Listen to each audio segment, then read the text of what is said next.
युवाओं को एआई के लिए ट्रेन किया जाएगा। आर्टिफिशियल इंटेलिजेंस के मामले में 1 करोड़ युवाओं को ट्रेनिंग दी जाएगी। युवाओं के लिए फ्री ऑनलाइन कोचिंग का ऐलान भी उन्होंने किया। उन्होंने ये भी कहा कि खेल के क्षेत्र में हम टैलेंट हंट का आयोजन करेंगे। ऐसे दल बनाए जाएंगे जो दूर दराज के इलाकों में भी जाकर बच्चों में उनकी प्रतिभा को पहचानने का काम करेंगे। 5 से 15 साल तक के युवाओं के लिए टैलेंट हंट की बात भी उन्होंने की।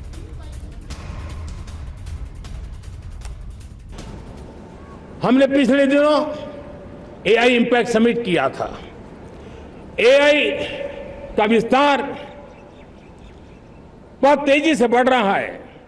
लाल किले से मैं देश के नौजवानों के लिए घोषणा करना चाहता हूं।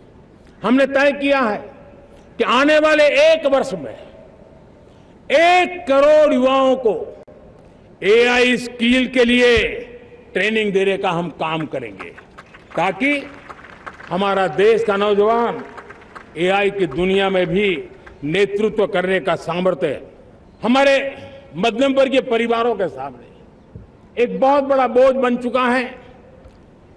कोचिंग क्लासेस की स्पर्धा। हर माँ बाप को लग रहा है कि कोचिंग क्लास में बच्चे को नहीं भेजा तो हम प्रतिष्ठित परिवार नहीं हैं। इन गरीब और मिडिल क्लास परिवारों की हम चिंता करते हुए हजारों करोड़ रुपए का उनका खर्च है वो भी बचे, बेटे भी अपने आसपास रह सके, उनकी देखभाल हो सके, परिवार पर आर्थिक बोझ न आए। और इसलिए हमने युवाओं के लिए विभिन्न परीक्षाओं की फ्री ऑनलाइन कोचिंग हमने करने का निर्णय किया है। डिजिटल पब्लिक इंफ्रास्ट्रक्चर है, हमारे पास उत्तम टैलेंट है, टीचर्स हैं।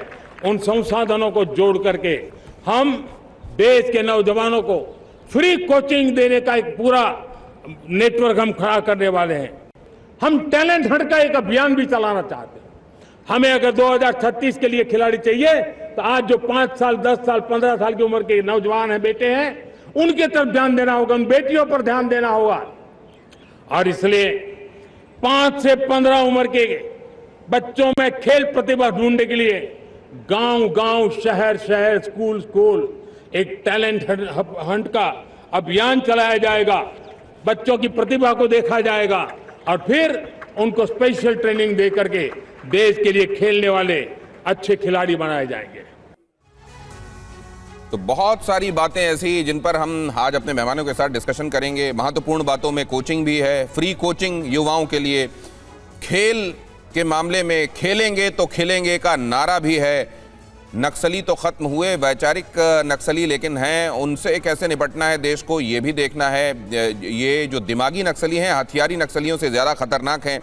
युद्ध का तरीका बदल रहा है, युद्ध के बदलते हुए तरीकों के हिसाब से देश को खुद को तैयार करना होगा।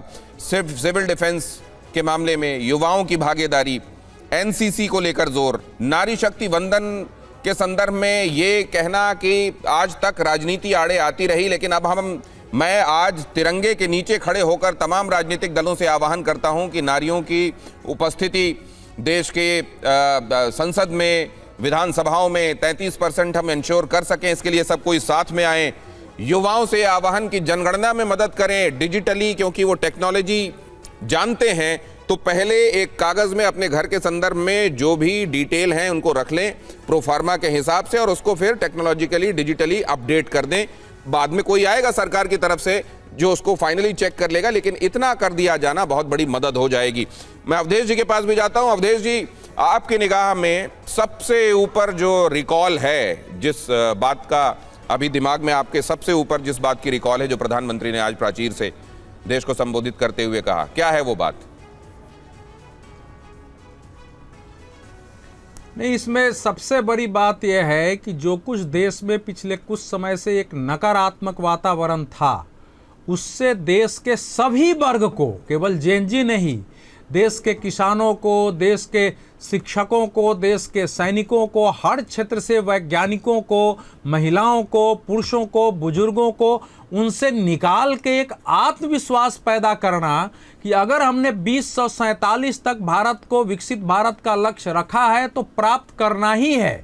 और उसकी आधार भूमि देना कि हमने पिछले इतने 12 वर्षों में क्या क्या किया है। हमने महिलाओं के 3 करोड़ महिलाओं को इस स्थिति में पहुंचाया है, हमारे युवाओं को स्किल दिया है, और आगे की हमारी क्या योजना है, और भारत की एक महानता का भी उसमें वर्णन करना।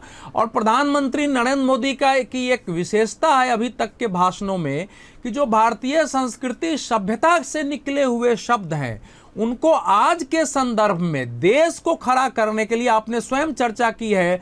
सप्तर्षि सप्तधारा की तरह जो उन्होंने 7 जो है बड़े लक्ष्य रखे हैं, उसको देखिए, अगर वो 7 लक्ष्य की दृष्टि से देश आगे बढ़ेगा, बढ़ रहा है, तो वो महत्वपूर्ण है। और साथ ही साथ देश को सचेत करना, क्योंकि हमने देखा है कि एक आंदोलन के नाम पर वहां अच्छे लोग भी आंदोलन में थे, लेकिन चेहरे पर नकाब ढक करके, और जो पत्थर चलाने वाले, हिंसा करने वाले लोग थे, जो संसद की सीमा तक पहुंच गए। आंदोलन हम लोग भी करते थे, पुलिस रोकी, वहां रुक गई।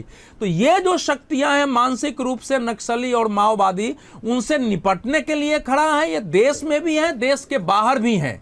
इसलिए पूरे देश को अगर वहां पहुंचना है, जहां फॉर्चून में हमारी कंपनियां हो, दुनिया के 5 बड़े बैंकों में हमारा नाम हो, जहां हमारे बच्चे अभी से खड़े हो और कॉमनवेल्थ से लेकर के और ओलंपिक में मेडल पाए, तो इनसे फाइट करके बाहर निकलना होगा।